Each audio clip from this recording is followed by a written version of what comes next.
Latvijai sev izdevās noreklamēt Holivudā. Wow, kā tad tas mums izdevās? Nē, varbūt tikai tā, ka mēs palīdzējām filmēt jauno Jackie Chana filmu Dieva bruņas 3 misija Zodiaks. Jā, īstenībā kaut ko tādu es atceros. Džekijs Čans viesojās Latvijā, lai filmētos vēja tuneļos un mācītos akrobātiskus trikus. Jā, tā skatāmies, kā Kivī viesojās filmas pirmizrādē.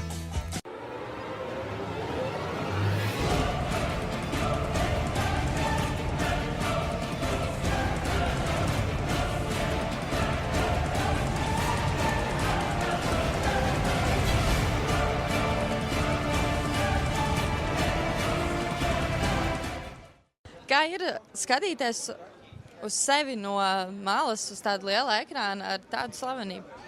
Interesanti. Nebija nekas tāds vēl piedzīvots. Arī nedaudz neparasti. Bet sevi atpazinām. Būtībā mēs pazīstam arī viens otru kustības. Un rezultāti interesanti skatīties, jā.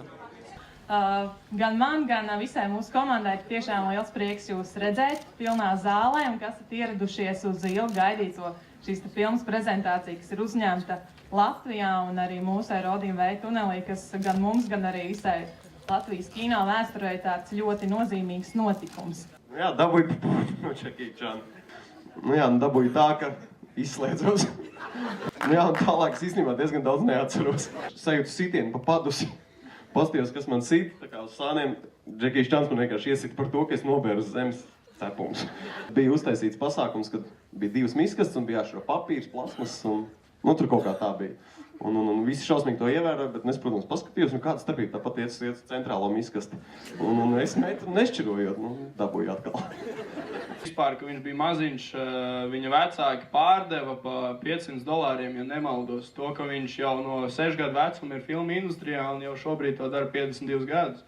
Sanāca jau iepazīt šo cilvēku nevis kā superzvaigzni, bet jau kā draugu. Leķis ūdenī pēc sava labākā drauga, kurš tajā scēnā tieši krīt iekšā un tiek ierauts virpulī un netiek ārā. Un Džekijs, kurš starp citu nemāk peldēt, lēc pakaļ viņam ūdenī un izglāb savu draugu dzīvību, nemākot peldēt. Un tā jau, protams, bija nākošais, kas glāba Džekiju un tā tālāk. Man tas bija ļoti liels izaicinājums viņu dabūt uz Latviju. Bet mēs uzsākām sarunu un mēs teicām, Džekij, tev tas patīk, viņam tiešām patīk, viņš izbaudīja un ieliec kādā no savām filmām kaut kāds epizodes, kur varētu kaut kādu iedomājies, kā būtu cīnīties gaisā. Viņš saka, jā, tā varbūt ir doma, ja. Un tā pagāja 1 gads, kamēr viņš domāja, un tad apmēram pēc 1 gadu viņš, ne viņš, bet viņa menedžeri saka, jā, mēs taisam pēdējo filmu viņam, action filmu, kura būs arī 100 pēc skaita. Un mēs izlēmām, mēs gribam pamēģināt cīņu gaisā. Mēs nevarējām neatpazīt viens otru, jo mēs jau zinājām, ko mēs darījām. Jo katra no tām epizodēm, katra no mazās sekundes, ko jūs ieraugat filmā, mums aizņēma pusdienu. Pusdienu mēs sitāmies savā starpā, lai pussekundīti uztaisītu. Un tad dienu pa dienai un pāris minūtes sanāca.